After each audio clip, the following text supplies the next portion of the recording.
বাবাজি মুসলমান ভাইরা ওগো আমার সোনা মানিকেরা আমার নবীকে নিয়ে যখন বাবাজির সামনে বসানো হলো উঠখানে বাবাজি চলতে লেগেছে বাবা চলতে চলতে চলতে চলতে বাবাজি একটা দুই ভাঙড়ি রাস্তা পড়েছে কি ভাঙড়ি দুই ভাঙড়ি রাস্তা যেরকম আপনাদের মোড় যখন ঢুকলাম একটা ওইদিকে রাস্তা আপনাদের দিকে রাস্তা তা আমরা ভাবছি হারে কোনটা দিকে যাবে রে কিন্তু লোকেশন চালু করে এসেছে এখন লোকেশন পাওয়া দেওয়া খুব সুবিধা হয়েছে জি আর লোকেশন যদি না থাকতো তো মনে হয় এখনো ঢুকতে পারতাম আপনাদের গেলায় জি আপনাদের এলাকায় এখনো ঢুকতে পারতাম না এই লোকেশনের মাধ্যমে কাউকে জিজ্ঞাসা করে একবার টানা লোকেশন দেখে চলে গেছে বুঝতে পারেন তো বাবাজি দুই ভাঙড়ি রাস্তা পড়ে গেছে আমিনা বলছে বলো গো মাইমান কোনটা মদিনা যাওয়ার রাস্তা তো চিনতে পারি না এটা মদিনা যাওয়ার রাস্তা না এটা মদিনা যাওয়ার রাস্তা বাবাজি যখন দাঁড়িয়ে থেকে গেল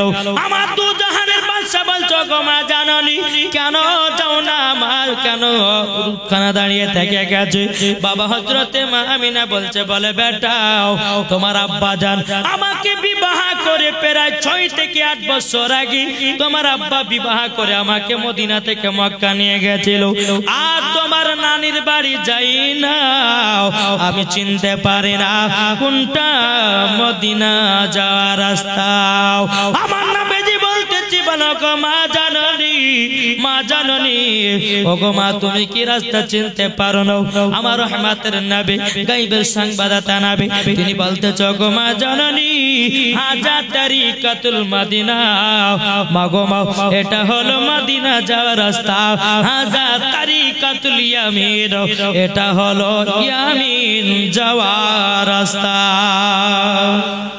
এই বাবা মামিনা বলতেছি বলো গো বেটা তুমি তো নানির বাড়ি কোনদিন আসো নাই বেটা তুমি রাস্তা চিনলে কেমনে পারো না তখন বলতেছো গো মা জননী আমি যখন দুনিয়াতে আগমন করেছিলাম ও মা আপনি আমাকে চাদর দিয়ে ঢেকে রেখেছিলেন মা আল্লাহ পাক আল্লাহ তাআলার ফেরেশতা হযরত জিবরিল আমিন আমাকে সারা পৃথিবী রাস্তা চিনায়া দিয়েছে এ বাবাজি মুসলমান ভাইরা ওগো আমার সোনা মানিকেরা তখন আমার নবীজি বলতেছে মাকে এখানে কিছু কিছু আমার নবীজি তার মাকে তিনার মাকে জিজ্ঞাসা করবে কি শুনেন মন দিয়ে শুনেন বলতেছে গো মা জননী আচ্ছা আপনি বলুন আপনার গর্ভে থেকে যখন আমি জন্মগ্রহণ করেছিলাম ও মা কি দেখেছেন বলেন না হযরতে মা আমিনা বলছে বেটা তুমি যখন আমার গর্ভে থেকে দুনিয়াতে যখন আসলা গো বেটা ও গো বেটা তোমার একটা নূর আলা যেন বেরিয়ে আসলো ওই আলার দ্বারাতে আমি শাম দেশকেও দেখতে পেয়েছি আচ্ছা বলুন এবার এখানে যারা বলে নবী আমাদের মতো একজন ব্যক্তি মৌলবি বলছে যে মৌলবি সাহেব আপনার ইউটিউব ওয়াজ শুনেছি বলে হ্যাঁ শুনেছেন তাতে কি হয়েছে তো আপনি কিছু কিছু ভুলভাল ওয়াজ করেন কেন বলে কেন ভাই বলছে যে আপনি বলেন যে নবী আমাদের মতন নয় আমি যে হ্যাঁ 100 বার বলবো নবী আমাদের মতন নয় প্রমাণ দেন ওই ব্যক্তিরা বলছে মনুষ্য নবীর আব্বা ছিল আমাদেরও আব্বা আছে নবীর বেটা ছিল আমাদেরও বেটা আছে নবীর বেটি ছিল আমাদেরও বেটি আছে নবীও খাওয়া দাওয়া করতো আমরাও খাওয়া দাওয়া করতাম কি গো উনি তাই বলছে তো আমি তাকে বললাম যে ভাই নবী আমাদের মতই চলাফেরা করেছি নবী আমার খাওয়া দাওয়া করেছি নবীর আব্বাও ছিল মাও ছিল বিটিও ছিল নবীর চাচা ছিল চাচিয়া ছিল কিন্তু ভাই তুমি একটা বলো তুমি যখন তোমার মায়ের গর্ভে থেকে যখন জন্মগ্রহণ করেছিল আচ্ছা তোমার মাকে জিজ্ঞাসা করবা পাশের এলাকা কি দেখতে পেয়েছে তোমার মাকে জিজ্ঞাসা করিও কিন্তু আমার রহমাতুল লিল আলামিন যখন মা আমিনার গর্ভে থেকে যখন দুনিয়াতে আগমন করলেন হযরতে মা আমিনা বলছে বেটা তুমি যখন দুনিয়াতে আগমন করলে তোমার নূরের আলোতে আমি শাম দেশ পর্যন্ত দেখতে পেয়েছি তাহলে নবী আমাদের মত না আলাদা ওকে বললেন যে ভাই আমার নবীজি যখন দুনিয়াতে আগমন করেছে আচ্ছা বলো আমার নবী দুনিয়াতে আসার পরে সিজদাতে পড়ে গেছে আচ্ছা তুমি বলো তোমার মায়ের গর্ভে থেকে যখন তুমি দুনিয়াতে এসেছিলে তুমি কি সিজদাতে পড়েছিলে না পেয়া পুকুরে কান্না করছিলে কি গো কান্না করছিল। আমার রাহমাতাল লিল আলামিন দুনিয়াতে যখন বাবা এসেছে রে বাবা, দুনিয়াতে যখন এসেছে আসার পরে সিজদাতে পড়ে গেছে, নবী আমার সিজদাতে কান্না করছে উম্মতের জন্য। ইয়া রাব্বি হাবলি উম্মতি, ইয়া রাব্বি হাবলি উম্মতি, ইয়া রাব্বি হাবলি উম্মতি, আমার উম্মতের কি হবে? তুমি বলো তুমি কতবার কেঁদেছো? বলে আমি তো কাঁদি না, কিন্তু বাবাজি মুসলমান ভাইরাও কিতাবের মধ্যে পাওয়া যায়। বলো গো তোমরা শুনে নাও, তোমার মায়ের গর্ভে থেকে আমরা জন্মগ্রহণ করেছি, পাক না নাপাক? কিন্তু বাবা হাদিস কোরআন উঠিয়ে দেখুন, আমার নবী মুস্তাফা যখন মা আমিনার গর্ভে থেকে যখন দুনিয়াতে আগমন করেছেন বাবা, বাবাজি তিনি পাক হয়ে দুনিয়াতে আগমন করেছে। কে জানো আমার নবীকে ক্লিক করে দুনিয়ার বুকে পাঠাইয়া দিয়েছি? এই বাবাজি মুসলমান সোনা মানিকেরও বাবা আমি তাকে বললাম, বলে আচ্ছা বলো না, আমাদের শরীরে যে ঘামটা বাড়ায় বকরা বকরা গন্ধ করে, আর আমার নবী মুস্তাফার শরীর মুবারকের ঘাম পারছি না মুস্কে আম্বারের থেকেও খুশবুদার। এই বাবা আমাদের ছায়া আছে না নাই? কিন্তু নবীজির ছায়া ছিল না। নবী কি আমাদের মতো? আমাদের ছায়া আছে, নবীর ছায়া নাই। আচ্ছা বলুন, আমাদের গায়ে মশাতে কামড়ায় কি কামড়ায় না? মাছি বসে কি বসে না? কিন্তু কিতাব উঠিয়ে দেখুন, আমার নবী মুস্তাফার শরীর মুবারকি বাবাজি মশাও কামড়াতো না, বাবা মাছিও বসতো না। এটাই হচ্ছে আমাদের নবী। জোরে বলে বাবাজি মুসলমান ভাইরাও, এ সোনা মানিকেরাও, বাবাজি তাই আপনাদেরকে বলতে চাই, আমার নবী আমাদের মতো নাই রে বাবা। আল্লাহ পাক আল্লাহ তাআলা হাদিসে কুদসির মধ্যে বলতেছে, লাউলা মুহাম্মাদুন ওয়া উম্মাতুহু, বাবাজি আল্লাহ পাক আল্লাহ তাআলা হাদিসে কুদসির মধ্যে বাবা ঘোষণা করে দিলেন, লাউলা মুহাম্মাদুন ওয়া উম্মাতুহু, আল্লাহ বলছেন নবী এবং তার উম্মতকে যদি তৈরি না করতাম আমি দুনিয়ার কোন জিনিসকে বানাতাম না। বুঝেছেন?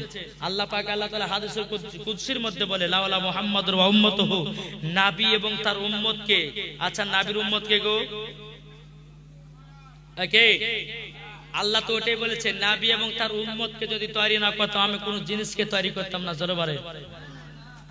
তাইলে বাবা বোঝা গেল, চল বাবা আমার নবীজি বলছো গো মা জাননী, এটাই হলো মদিনা শরীফ যাওয়ার রাস্তা। জোরে বলুন না সুবহানাল্লাহ। বাবাজি মুসলমান ভাইরা, এই সোনা মানিকেরা, যখন বাবাজি আপনার চলতে লেগেছে বাবা, চলতে চলতে চলতে মাকামে আবু আবা জায়গা যখন পৌঁছে গেল, পৌঁছে যাওয়ার পরে আমার নবীজি বলছো গো মা জাননী, এই জায়গাতে উটখানাকে থামায়া দাও। বলে কেন, কিসের জন্য? বলো না বলো। বাবাজি হযরতে মা আমিনা বলছে, বেটাও এই জায়গাতে উটখানা থামাবো। তখন বলতো গো মা জননী, ওই যে একটা কবর দেখা যায় গো মা, ওটাই হলো আমার আব্বা জানের কবর। যখনই বাবা এই কথা বলেছে বাবা, হযরতে মা আমিনা কান্না করতে লেগেছে। বলে বেটা গো, তোমার আব্বার কথা মনে পড়ে গেল গো বেটা, তোমার আব্বার কথা মনে পড়ে গেল, আমি আর সইতে পারছি না। বাবাজি মুসলমান, আমার নবীজি বলতেছে, বলো গো মা জননী, ওটাই হলো আমার আব্বা জানের কবর। বেরাদার, আমার নবীজি বলছে, মা গো মা, আমি আমার আব্বার কবরখানা জিয়ারত করতে যাচ্তেছি। ও গো মা, আপনি জায়গাতে আরাম করুন। আমার নবী মুস্তাফা এক পা দুপা করে তিনার আব্বার কবরের কাছে গেল, বাবাজি জিয়ারত করতেছে। হযরতে মা আমিনা আল্লাহর কাছে দোয়া করে, আল্লাহ গো, আজকে যদি আমার স্বামী বেঁচে থাকতো, আমার সন্তানকে কতই না আদর করতো, কতই না সহায় করতো।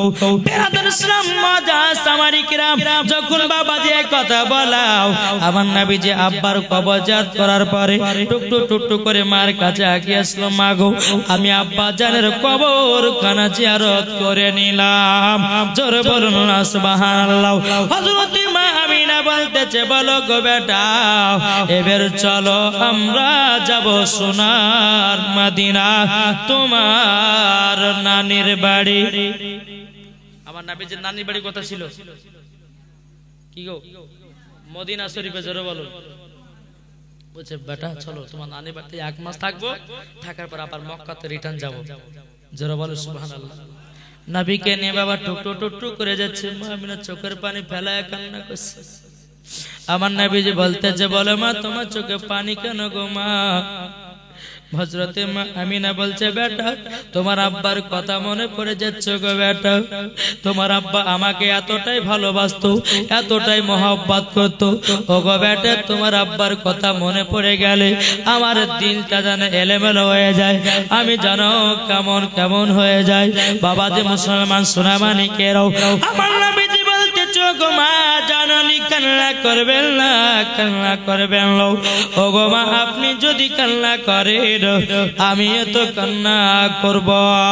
আমার নবীকে নিয়ে বাবা 1 পা 2 পা করে মদিনাতে পৌঁছে গেল। বাবা মদিনাতে প্রায় কমসে কম 2 ঘন্টা বাবা ওয়াজ আছে। বাবা মদিনাতে 1 মাস যখন বাবা কেটে গেল, কেটে যাওয়ার পরে হযরতে মা আমিনা বলতেছে বলো গো বেটা চলো চলো তোমার নানির বাড়িতে 1 মাস থাকা হলো, এবার চলো আমরা চলে যাব মক্কা শরীফে। এ ভাইরা ও মা কালা শুনে যান মা রাতে বেলা গো মা জননীরাও আপনাদেরকে বলতে চাই মা ও মা জননী গো হযরতে মা আমিনা বলছে বেটা চলো যাই মক্কা যেতে হবে, কেননা আমার শ্বশুর আব্বাকে কথা দিয়েছি 1 মাসের ভিতরে আবার মক্কায় রিটার্ন যাব। জোরে বলেন। যখন এই কথা বলা আমার নবীকে বেরাদার ইসলাম মুআজ্জাজ সামানিকরা আল্লাহ পাক আল্লাহ তাআলা বলতেছেন ওগো আমার উম্মত বান্দা বান্দিরা তোমরা সঠিক রাস্তায় চলাফেরা করো। জোরে বলে জি। আজ আমাদের মুসলমানদের পরিস্থিতি ভালো না খারাপ? ইগো আজ ফিলিস্তিনি দেখেছেন? আমি যখন এখানে আসছিলাম তো ফেসবুকটা যখন বের করলাম, একটা মহিলাকে মেরে ধরে আপনার একাত্তর করে দিয়েছে, তার কোলে একটা বাচ্চা ছেলে, বাচ্চা ছেলেটার মুখে রক্ত, ঠোঁট কাটা, গাল কাটা, কান্না করছে আল্লাহ ফিলিস্তিনকে হেদায়েত করো। জোরে করো। এই ফিলিস্তিনি মুসলমানদের হৃদয়ে নবীর মোহাব্বত ভরা আছে বলে এই যুদ্ধ এখন চলছে, বুঝেছে বাবাজি সোনামানিক? একবার বোঝার চেষ্টা করুন। আমার আল্লাহ বলছে যার দিলেতে নবীর মোহাব্বত থাকবে, যার দিলেতে খোদার ভয় থাকবে, ওই ব্যক্তির কোনো ক্ষতি করতে পারবে না। আর যারা বাবাজি নামের মুসলমান, কাজের নাই, নামের বলতে কারা বলেন তো? যারা এই দিকে চলে ওই দিকেও চলে, যাদেরকে বলা হয় গোল আলো, বোঝা গেছে? এই দিকে চলে ওই দিকে চলে, কোন ধরনের কিছু হবে, একদিকে হবে, একটাই মানুষ মরার পরে জান্নাতি হবে। জোরে বলে নাকি গো? আপনি খেতে বসেছেন, খাওয়ার সময় যদি বলেন যে গোশ আছে, মাছ আছে, ডিম আছে, বিরিয়ানি আছে, পোলাও আছে, আপনি মনে আছে কোনটা খাবার কোনটা খাবার কোনটা খাবার এক আছে, আগে সিদ্ধান্ত করে যে আমি এই জিনিসটাই খাবো আর বাদ বাকি খাবো না। আর সম্পূর্ণ খেতে গেলে কিন্তু আবার দেখবেন পেট গন্ডগোল হবে। কি গো হবে কি হবে না? তাই বাবাজি একটাই কথা বলবো, আমরা হচ্ছে মুসলমান। এখন এই মোদী সরকার হিন্দু মুসলিমকে ভাগ করে দিচ্ছে। কি গো ভাগ করছে না? করছে না? হিন্দু মুসলমানদের ভিতরে কতটাই মহব্বত মোদী সরকার তো জানে না। হিন্দু মুসলিম আর হচ্ছে ভাই ভাই, ঠিক কি? তাহলে বাবা যে মুসলমান, এই মোদী সরকার আসার পরে সবকে আলাদা করতে চাইছে। আমি তাকে বলবো শোনো, কিয়ামত পর্যন্ত তুমি মুসলমানদের পেছে লেগে দূর করতে পারবে না। ইসলাম ধর্ম হলো সত্যি। আল্লাহ বলতেছে ইন্না দীনা ইনদাল্লাহিল ইসলাম, ইসলাম ধর্মই সত্যি ধর্ম, আর কোন ধর্ম। বাবাজি সোনামানিক, তাহলে আসুন আমরা কঠোর হয়ে থাকতে চাই না নরম হয়ে থাকতে চাই? কি গো গরম বাবাজি আমাদের ইসলামের শিক্ষাই হচ্ছে এটাই যে মুসলমান আমরা নরম। আজ এই নরম বলে বাবাজি আজ বসে এসেছে। এই ফিলিস্তিনদের মুসলমানদের কেন এত অত্যাচার জানেন? এক সময়তে ইসরায়েলের দলেরা এরা জায়গা বসবাস করার জায়গা পেত না, এখানে ওখানে দৌড়ে বেড়াতো। এই মুসলমানদের দিলেতে দয়া, বলছে ফিলিস্তিন এই ইসরায়েল ভাই তোমরা কোথায় যাবা, তোমরা এখানে বসবাস করো। ওদের ফান্ডটাকে বড় করে নিয়ে এখন মুসলমানকে আক্রমণ করছে, মুসলমানকে আক্রমণ করছে। এই দুনিয়া কারোর বাবার নয়, এই দুনিয়া হচ্ছে আল্লাহর, জমিন হলো আল্লাহর, আসমান হলো আল্লাহর। জোরে বলেন।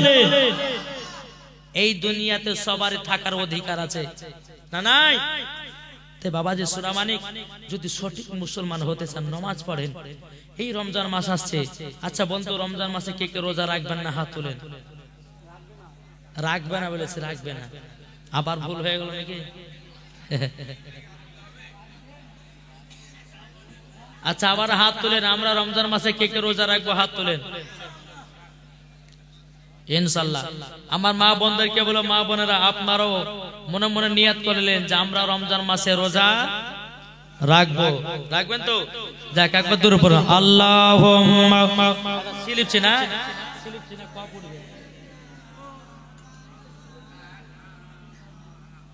ওয়ালা আলে মাওলানা মুহাম্মদ। তুমি মানলে মানো, না মানলে মানো না। জোরে বলুন সুবহানাল্লাহ। শেষ মানে আমার ওয়াজ শেষ নাকি? তুমি মানলে মানো, না মানলে মানো না। আশিকের আসল জান্নাত সোনার মদিনা, আশিকের আসল জান্নাত সোনার মদিনা। তুমি মানলে মানো, না মানলে মানো না। তুমি মানলে মানো, না মানলে মানো না।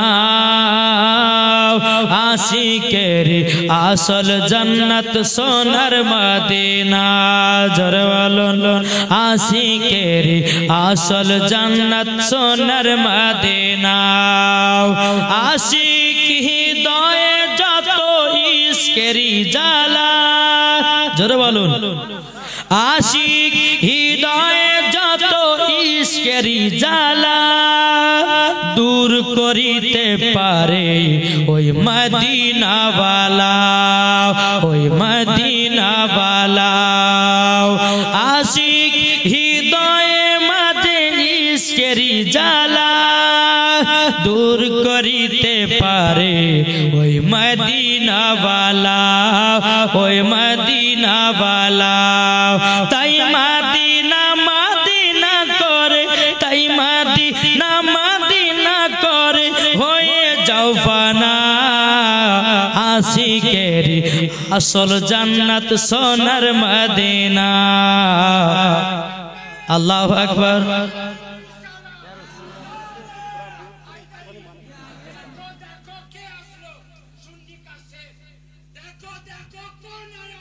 सुन्नी का शेर है, बोले ना जिंदाबाद जिंदाबाद। तुम मल्ले मानो ना मल्ले मन मानो ना।